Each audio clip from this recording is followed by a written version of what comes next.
નમસ્કાર નમસ્કાર નમસ્કાર દોસ્તો, સ્વાગત છે આપ સર્વનું તમારી પોતાની યુટ્યુબ ચેનલ એટલે કે ઓશન જ્ઞાન લાઈવ ઉપર. આજે આપણે ધોરણ 7ની જે તમારી ગુજરાતી વિષયની પાઠ્યપુસ્તક છે એમાંથી જે તમારું કાવ્ય નંબર 1 છે પ્રાણી માત્રને, તેના સ્વાધ્યાયનું સચોટ અને સંપૂર્ણ સોલ્યુશન દોસ્તો આ વિડીયોમાં જોવાના છે. તો આ વિડીયોની લિંક તમારા તમામ દોસ્તો, મિત્રો, ભાઈબંધ, દોસ્તાર, બહેનપણી, સખીઓ જેઓ પણ ધોરણ 7માં અભ્યાસ કરે છે તે દરેકને શેર કરી દો, કારણ કે સરસ મજાના સ્વાધ્યાયનું સોલ્યુશન આજના વિડીયોમાં આપણે જોવાનું છે. અને જો તમારે એમની પીડીએફ જોઈતી હોય તો એ પીડીએફ પણ તમને મળી જવાની છે. એના માટે હું તમને એક મોબાઈલ નંબર અહીંયા જણાવી દઉં. મોબાઈલ નંબર શું છે તો કે 70 46 22 22 54. આ નંબર ઉપર કોન્ટેક્ટ કરી દેવાનો એટલે તમને પીડીએફ મળી જશે. જો શિક્ષક મિત્રો છો, ડિજિટલ બોર્ડ ઉપર ભણાવો છો, પ્રોજેક્ટર ઉપર ભણાવો છો, સ્માર્ટ બોર્ડ ઉપર ભણાવો છો તો આ પીપીટી અથવા તો પીડીએફ ઉપયોગી થશે. સમજૂતીની પણ છે અને સ્વાધ્યાયની પણ છે અને સ્વાધ્યાયન પોથીની પણ છે અને ગાલા સ્વાધ્યાય પોથીની છે. તો જેની પણ તમારે પીડીએફ પીપીટી જોઈતી હોય તે તમે દોસ્તો મેળવી શકો છો. તો હવે રાહ શેની જુઓ છો?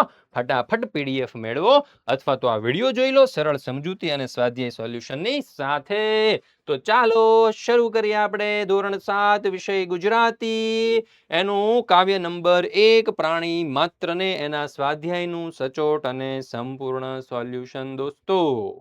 તો ચાલો શરૂ કરીએ. એમાં છે પહેલો સવાલ. પહેલો સવાલ એવો છે કે તમે કઈ કઈ પ્રાર્થનાઓ ગાઓ છો? તમે કઈ કઈ પ્રાર્થનાઓ ગાઓ છો?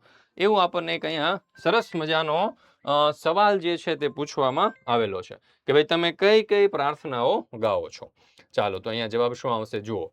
અમે શાળાની પ્રાર્થના સભામાં અલગ અલગ પ્રાર્થના કરીએ છીએ. જેમાં સોમવારે છે તો કે મૈત્રી ભાવનું પવિત્ર ઝરણું, મંગળવારે છે ઓ ઈશ્વર ભજ્યા તું ને, બુધવારે છે સત્ય અહિંસા ચોરી ન કરવી, ગુરુવારે છે જીવન અંજલિ થાજો, શુક્રવારે છે મંગલ મંદિર ખોલો અને શનિવારે છે ઇતની શક્તિ હમે દેન દાતા.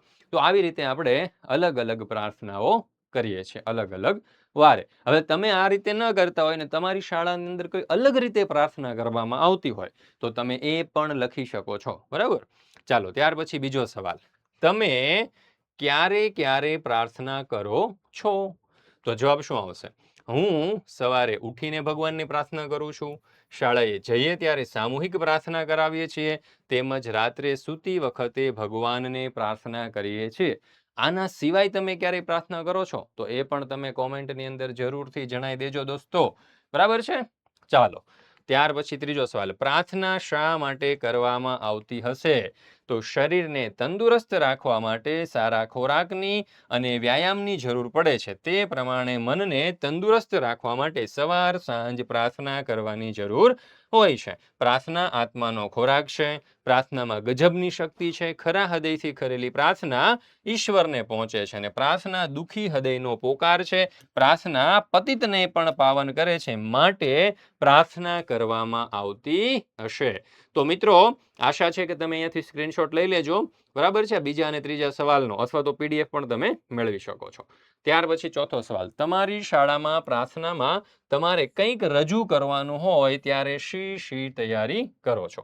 તો જો મારી શાળામાં મારે પ્રાર્થનામાં કંઈક રજૂ કરવાનું હોય તો સર્વપ્રથમ તો હું પ્રાર્થનાની પસંદગી કરીશ. ત્યાર પછી તે પ્રાર્થના યાદ રાખવાનો પ્રયત્ન કરીશ. વડીલો અથવા તો સંગીતના શિક્ષક પાસેથી તે પ્રાર્થનાનો સૂર શીખીશ અને વારંવાર પ્રાર્થનાને રાગમાં ગાવાનો પ્રયત્ન કરીશ. તો આ રીતે આપણે આ પ્રશ્નનો જે ઉત્તર છે, ચોથા પ્રશ્નનો ઉત્તર તે લખી શકીએ.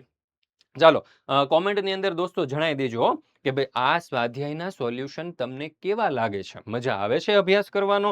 અથવા તો તમારી બીજી ત્રીજી કોઈ પણ ડિમાન્ડ હોય, કઈ જરૂરિયાત હોય, કઈ ન સમજાતું હોય તો પણ કોમેન્ટની અંદર જણાવતા જજો. તમારા દરેક પ્રશ્નનો ઉત્તર આપણે લાવવા માટે કટિબદ્ધ છીએ અને લાવીશું દોસ્તો. બરાબર. કારણ કે ઓશન જ્ઞાન લાઈવ તમારી ચેનલ છે, તમારી પોતાની ચેનલ છે. અહીંયા તમારે ગભરાવાનું કે મૂંઝાવાનું ન હોય. જે કાંઈ પણ પ્રશ્ન હોય તે ખુલ્લા હૃદયે કહી દેવાનો હો દોસ્તો. ચાલો ત્યાર પછી છે પ્રશ્ન નંબર 2. યોગ્ય વિકલ્પ પસંદ કરી વાક્ય પૂર્ણ કરો. પહેલું, માન્યા પોતા સમ સહુને એટલે. ચાલો કોમેન્ટની અંદર તમે જણાવો પહેલા જવાબ કે આનો જવાબ શું હોઈ શકે, પછી હું તમને કહું કે અહીંયા શું જવાબ આવશે. ચાલો બધાએ કોમેન્ટ કરી દીધી? ઓકે, તો અહીંયા આપણો જવાબ આવશે વિકલ્પ બ, સૌને પોતાના જેવા જ ગણ્યા. ચાલો ત્યાર પછી બીજું, સદા અમારા અંતરમાં એટલે અહીંયા 3 વિકલ્પો છે. અન્ય સાથે અંતર રાખવું, હંમેશા અમારા હૃદયમાં રહો, સદા અંતર રાખીને રહો. તો અહીંયા જવાબ આવશે વિકલ્પ બ, હંમેશા અમારા હૃદયમાં રહો. ચાલો ત્યાર પછી છે ત્રીજું, ક્ષમા સિંધુને વંદન હો એટલે, તો અહીંયા જવાબ આવશે વિકલ્પ ક, ક્ષમાના સાગરને નમન હો. શું આવશે? ક્ષમાના સાગરને નમન હો. પ્રશ્ન નંબર 3, નીચે આપેલા વાક્યને ભાવ દર્શાવતી કાવ્ય પંક્તિ કાવ્યમાંથી શોધીને લખો. પહેલું, બધા કાર્યો કર્યા છતાં કોઈ કાર્યમાં લેપાયા નહીં. બધા કાર્ય કર્યા છતાં કોઈ કાર્યમાં લેપાયા નહીં. તો જો, સઘળા કાર્યો કર્યા રહ્યા હંમેશા નિર્લેપી. બીજું, એક પત્ની વ્રતાના પાલનની પ્રતિજ્ઞા લીધી અને એ જીવનભર પૂર્ણ રીતે પાળી. તો એક પત્ની વ્રત પૂર્ણ પાળ્યું ટેકવણી છે જીવતરમાં. ત્યાર પછી આગળ, સંન્યાસીના ધર્મને ઉજાળનાર તપસ્વી બુદ્ધને નમસ્કાર હજો. તો જવાબ આવશે સંન્યાસીનો ધર્મ ઉજાળ્યો, વંદન કરીએ બુદ્ધ તને. ત્યાર પછી ચોથું, બધા જ ધર્મોના મહામાનવોની યાદ જગતની શાંતિમાં ઉપયોગી બને. તો સર્વધર્મ સંસ્થાપક સ્મરણો વિશ્વ શાંતિમાં ખપ લાગો. ચાલો ત્યાર પછી છે પ્રશ્ન નંબર 4, કૌંસમાંથી યોગ્ય શબ્દ પસંદ કરીને ખાલી જગ્યા પૂરો. મિત્રો, દરેક ખાલી જગ્યાનો જવાબ તમારે કોમેન્ટની અંદર આપતો જવાનો છે, બરાબર? ચાલો અહીંયા વિકલ્પોની અંદર તમે જો તો યોગી છે, પરમ છે, સઘળા છે, પૂર્ણ છે અને મધ્યમ છે. એમાં પહેલો સવાલ, મહાવીર સ્વામીએ ખાલી જગ્યા અહિંસાનું આચરણ કર્યું. તો અહીંયા જવાબ શું આવશે? તો કે પૂર્ણ અહિંસા. બીજો સવાલ, ગૌતમ બુદ્ધે ખાલી જગ્યા માર્ગનો બોધ આપ્યો.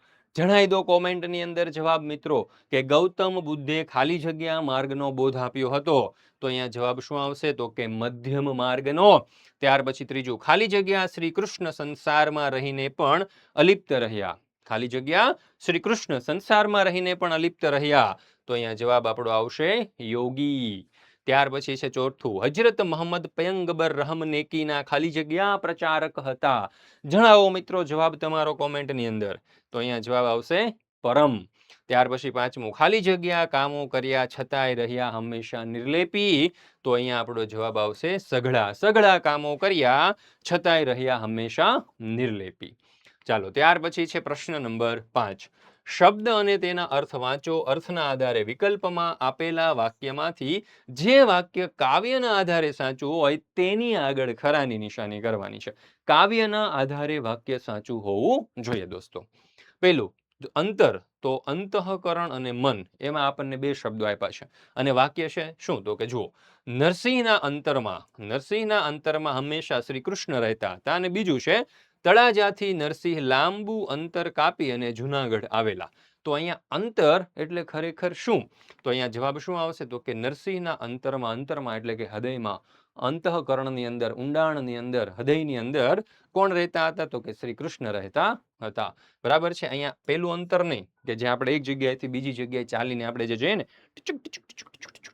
એ અંતર નહીં, પણ કયું અંતર? તો કે હૃદયના ઊંડાણનું જે અંતર છે એની વાત છે.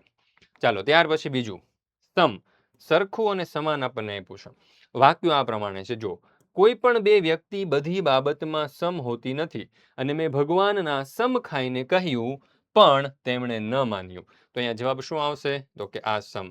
સમ એટલે અહીંયા જે સમ છે ને એ સરખાપણાનો અર્થ દર્શાવે છે અને અહીંયા જે સમ છે એ કસમ. આપણે કહીએ ને કે ભાઈ મેં કસમ ખાધી છે કે હું આ નહીં કરું, બરાબર? એ કસમ, એ સમની વાત છે. અને અહીંયા સમ એટલે શું? તો કે સરખું, સમાન, એની વાત છે. ચાલો ત્યાર પછી છે પ્રશ્ન નંબર 6, કાવ્યમાં વપરાયેલા નીચેના શબ્દો વાંચો. તો અહીંયા શું છે? પ્રાણીમાત્ર, જનસેવા, એક પત્ની વ્રત, ન્યાય નીતિમ્ય, કૃષ્ણ પ્રભુ, પ્રભુપુત્ર, ક્ષમા સિંધુ અને વિશ્વ શાંતિ. ચાલો હવે જોઈએ આપણે આ ફકરો. આ બધા જ શબ્દોની એક વિશેષતા તમે નોંધી આ બધા જ શબ્દો બે કે તેથી વધુ શબ્દ મળીને બન્યા છે. જેમ કે અહીંયા પહેલો છે પ્રાણી અને માત્ર. એ બે શબ્દ મળીને એક શબ્દ પ્રાણી માત્ર બન્યો છે, જેનો અર્થ થાય બધા પ્રાણીઓ.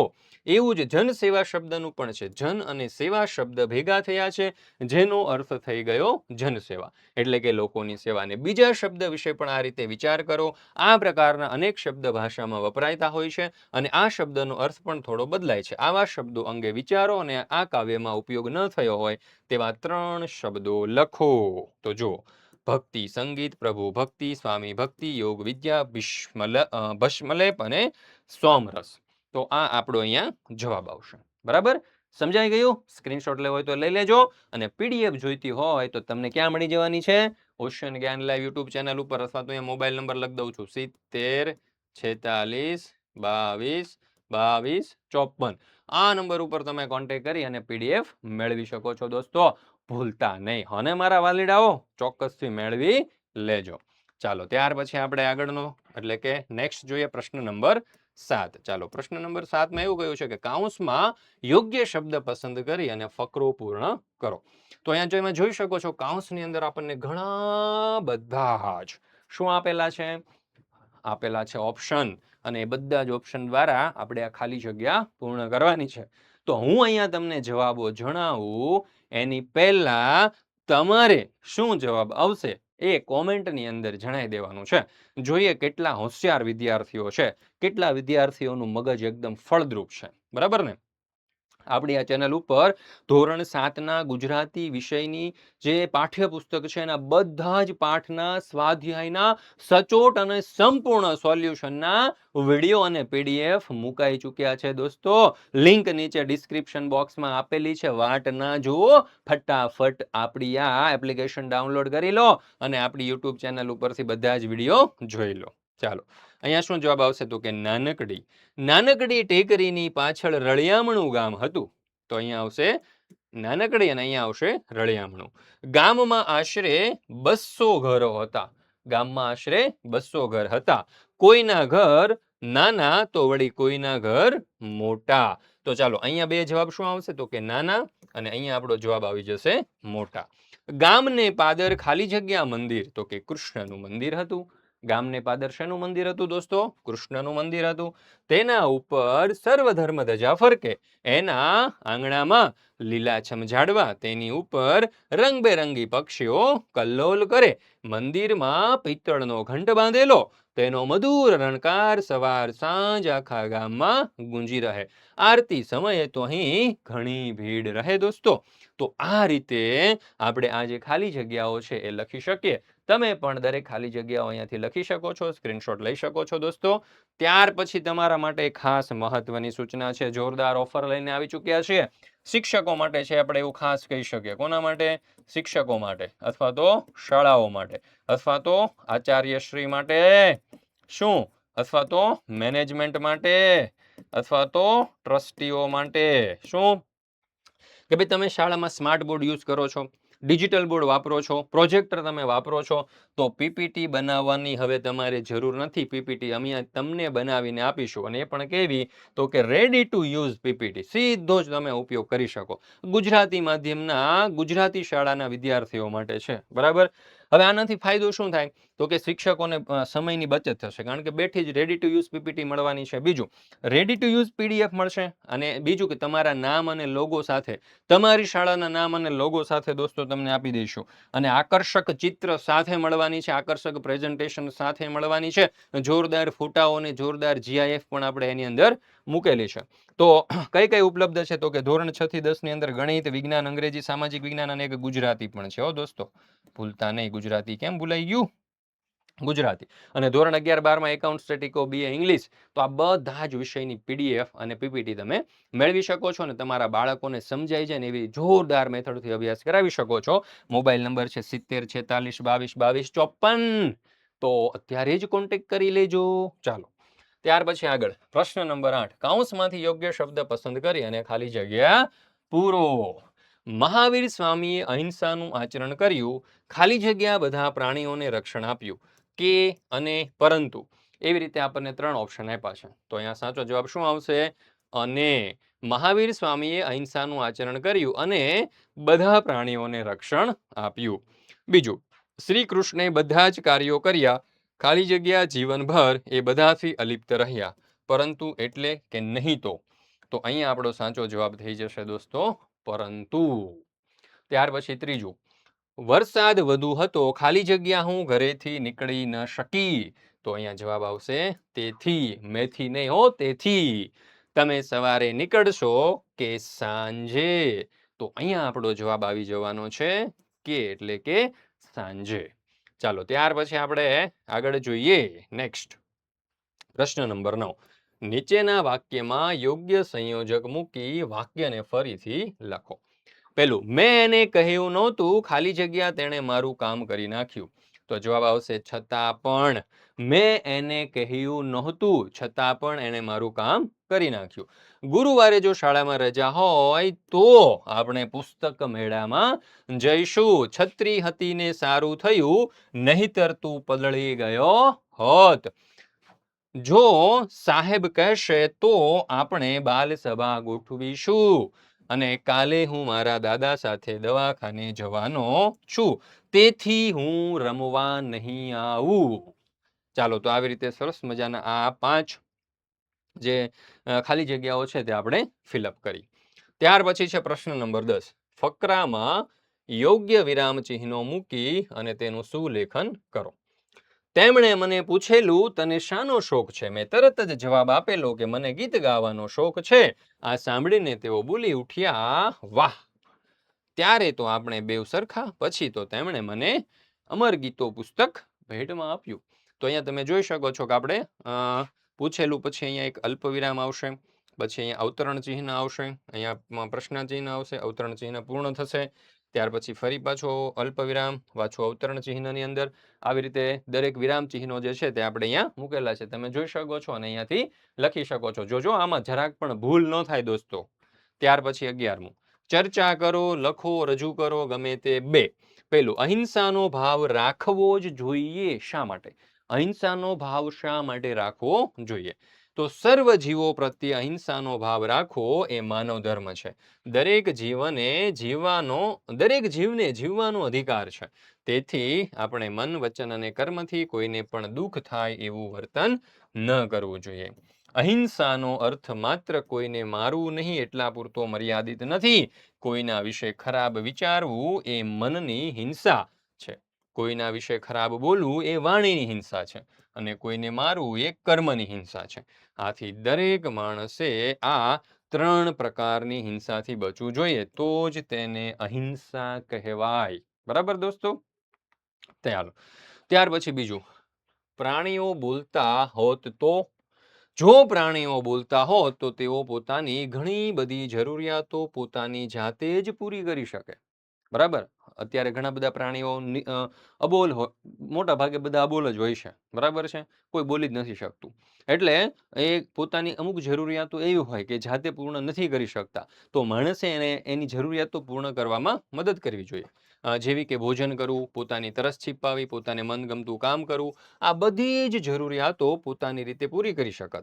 આ સિવાય તેઓ માણસો સાથે પણ વાતચીત કરી શકત અને પોતાની જરૂરિયાતો લોકો સામે રજૂ કરી શકત. એક મુશ્કેલી એ પણ ઊભી થાય કે તેઓ પણ માણસોની જેમ ઝઘડો કરવા લાગે, કારણ કે જેને પણ જીભ હોય એ ઝઘડો તો કરે જ.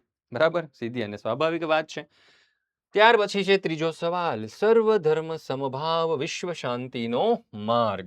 તો દુનિયામાં આજે બધા લોકો પોતાનો ધર્મ જ શ્રેષ્ઠ છે એ વાત ઉપર અવારનવાર ઝઘડાઓ કરતા રહે છે. દરેક ધર્મના લોકો. જો બધા ધર્મને એક સરખું મહત્વ આપવામાં આવે તો ધર્મના નામે થતા આવા ઝઘડાઓ ન થાય, અને વિશ્વમાં ધર્મના નામ પર જે યુદ્ધો કે લડાઈ થઈ રહ્યા છે આવા યુદ્ધો પણ ન થાય. અત્યારે તમને ખબર જ છે કે આખું વિશ્વ યુદ્ધની અંદર ફસાયેલું છે, અને એના કારણે પેટ્રોલ ડીઝલના ભાવ પણ વધી ગયા છે, અને મોંઘવારી પણ વધી રહી છે, અને લોકોને પણ સહન કરવું પડે છે. અને વિશ્વની અંદર લોકો શાંતિથી રહી શકે. બધા લોકોએ વસુધૈવ કુટુંબકમની ભાવના રાખી અને બધા જ ધર્મને માન આપવું જોઈએ, જેથી વિશ્વમાં શાંતિ જળવાઈ રહે. તો આ રીતે આપણે આ પ્રશ્નનો જવાબ લખી શકીએ. તમે અહીંયાથી સ્ક્રીનશોટ લઈ શકો છો દોસ્તો. ત્યાર પછી છે પ્રશ્ન નંબર 12. પ્રશ્નોના જવાબ લખો. એમાં પહેલું, કાવ્યમાં કયા કયા મહામાનવનો ઉલ્લેખ થયો છે? તો શ્રી મહાવીર સ્વામી, શ્રી ગૌતમ બુદ્ધ, શ્રી રામ, શ્રી કૃષ્ણ, ઈસુ ખ્રિસ્ત, હજરત મોહમ્મદ પયંગબર, અશો જરદોસ્ત જેવા મહામાનવોનો ઉલ્લેખ આ કાવ્યની અંદર થયો છે દોસ્તો. બરાબર છે. ચાલો, ત્યાર પછી બીજું, રામને અંતરમાં રાખવાની વાત કેમ કરી હશે? તો ભગવાન શ્રી રામ માનવ માટે આદર્શ છે. તેમણે પોતાના જીવનમાં જે આદર્શો અપનાવ્યા તે દરેક લોકોએ અપનાવવા જોઈએ. તેમની મર્યાદા, નીતિમત્તા, તેમનું પ્રતિજ્ઞા, ન્યાય, શૌર્ય, મિત્રતા આ બધું જ આપણા જીવનમાં પણ આવે એટલા માટે આપણે રામને અંતરની અંદર રાખવા જોઈએ. ચાલો, ત્યાર પછી આપણે આગળ જોઈએ દોસ્તો. પ્રશ્ન નંબર 3. કાવ્યનો મુખ્ય સંદેશ શો છે? તો જોઈએ ઉત્તર. પૂજ્ય સંત બાલજીએ આ કાવ્યમાં ખૂબ સંક્ષેપમાં સચોટતાથી સર્વધર્મના સંસ્થાપકોને વંદન તો કર્યા છે, પરંતુ આ સર્વધર્મ સંસ્થાપકના સ્મરણો એક દેશ અને બીજા વચ્ચે શાંતિ સ્થાપવા માટે જ નહીં, વિશ્વની માનવજાત માટે શાંતિનો શુભ સંદેશ આપવાની વિશિષ્ટ ક્ષમતા ધરાવે છે. આજના અશાંત જગતને શાંતિનો શુભ સંદેશ આપવાની તાકાત આ કાવ્યની અંદર છે. ચાલો, ત્યાર પછી આપણે નેક્સ્ટ જોઈએ ચોથો સવાલ. શ્રી કૃષ્ણને યોગી કેમ કહ્યા હશે? આ કાવ્યની અંદર શ્રી કૃષ્ણને યોગી કેમ કહ્યા છે? તો શ્રી કૃષ્ણએ સઘળા કાર્યો કર્યા હોવા છતાં પણ તેઓ હંમેશા નિર્લેપી એટલે કે અનાસક્ત રહ્યા છે. કેવા રહ્યા છે? અનાસક્ત. એટલા માટે તેમને યોગી કહ્યા છે. ચાલો, ત્યાર પછી છે પ્રશ્ન નંબર 13. નીચેના શબ્દોમાં 3 વ્યંજનો જોડાય અને બનેલા છે, જોડાક્ષરો. બરાબર. તમે આવા બીજા 5 શબ્દ શોધો અને તેમાં રહેલા વ્યંજનોના ઉદાહરણ મુજબ અલગ પાડો. બખ્તર, એમાં ખ પ્લસ ત, બરાબર, એ જોડાયેલા છે. બુદ્ધમાં દ પ્લસ થ જોડાયેલા છે અને મિસ્ત્રીમાં સ પ્લસ ત પ્લસ રી જોડાયેલા છે. બરાબર. તો શુદ્ધ, એમાં દ પ્લસ થ. દ્રષ્ટિમાં શ પ્લસ ટ. પરસ્ત્રી, એમાં સ વત્તા ત વત્તા રી. શાસ્ત્ર, એમાં સ વત્તા ત વત્તા ર. અને અસ્ત્ર, એમાં સ વત્તા ત વત્તા ર જોડાયેલા છે દોસ્તો. ચાલો, ત્યાર પછી છે 14મું. તમને ગમતી અન્ય પ્રાર્થનાની 5-7 પંક્તિ લખો. પુસ્તકાલય કે ઇન્ટરનેટનો ઉપયોગ પણ કરી શકાય છે. તો જુઓ, મૈત્રી ભાવનું પવિત્ર ઝરણું મુજ હૈયામાં વહ્યા કરે, શુભ થાઓ આ સકળ વિશ્વનું એવી ભાવના નિત્ય રહે. મૈત્રી ભાવનું પવિત્ર ઝરણું વહ્યા કરે. ગુણથી ભરેલા ગુણીજન દેખી હૈયું મારું નૃત્ય કરે, એ સંતોના ચરણ કમલમાં મુજ જીવનનું હૃદય રહે. દિન ક્રૂરને ધર્મ વિહોણા દેખી દિલમાં દર્દ વહે, કરુણાભીની આંખોમાં અશ્રુઓનો શુભ સ્ત્રોત વહે. તો આવી સરસ મજાની કાવ્ય પંક્તિ આપણે દર્શાવી છે. અને ત્યાર પછી દોસ્તો તમારા માટે એક જોરદાર ઓફર લઈને આવ્યો છું. શું? તો કે ધોરણ 6 થી 8ના વિદ્યાર્થીઓ માટે ઓનલાઈન ટ્યુશન ક્લાસીસ. તમે ઘરે બેઠા અભ્યાસ કરી શકો છો. ક્યાંય જવાની જરૂર નથી તમારે દોસ્તો. આખા વર્ષની ફી માત્ર 1350 રૂપિયા છે. તમે ટ્યુશનમાં જશો ને 15,000 રૂપિયા, 10,000 રૂપિયા ફી હશે, પણ માત્ર 1350 રૂપિયાની અંદર આખા વર્ષની અંદર બધા જ વિષયની જોરદાર તૈયારી આપણે અહીંયા કરાવી દઈશું. દરેક પાઠની સમજૂતી આવશે, સ્વાધ્યાય આવશે, સ્વાધ્યાયન પોથી આવશે, ગાલા સ્વાધ્યાય પોથી આવશે, એકમ કસોટી આવશે, પ્રથમ સત્રાંત પરીક્ષા આવશે, દ્વિતીય સત્રાંત પરીક્ષા આવશે, MCQ ટેસ્ટ આવશે, યુનિટ ટેસ્ટ આવશે. ઘણું બધું આવી જવાનું છે દોસ્તો. તો લૂંટાય તો લૂંટી લો, રાહ નો જોવો. ચાલો, મોબાઈલ નંબર આપ્યો છે 7046222254. અત્યારે જ કોન્ટેક્ટ કરો, અત્યારે જ સંપર્ક કરો અને અત્યારે જ જોઈન્ટ થઈ જાઓ. ચાલો, ત્યાર પછી આગળ ચાલો યાદ કરીએ. જોઈએ, આ કાવ્ય ગાયું તે વખતની કઈ વાત તમને યાદ છે? આ કાવ્યનું ગાન, સમૂહ ગાન તમે કેટલી વાર કર્યું? આ બધા જવાબો તો જાતે જ લખવાના રહેશે. તો મિત્રો, અહીંયા આપણે આ ધોરણ 7નું ગુજરાતી વિષયનું કાવ્ય નંબર 1 અહીંયા પૂર્ણ કરીએ છીએ. ફરી મળીશું આપણે આવતા લેક્ચરની અંદર ધોરણ 7ના ગુજરાતી વિષયના પાઠ્યપુસ્તકના પાઠ 2નું સ્વાધ્યાયનું સચોટ અને સંપૂર્ણ સોલ્યુશન સાથે. સાથે સાથે તમારા દોસ્તો મિત્રોને પણ આ ગુજરાતી વિષયના સ્વાધ્યાયના સોલ્યુશનની લિંક જરૂરથી શેર કરી દેજો, ભૂલ્યા વગર હો મારા વાલીડાઓ. ચાલો, તો જય હિન્દ, જય ભારત, જય જય ગરવી ગુજરાત.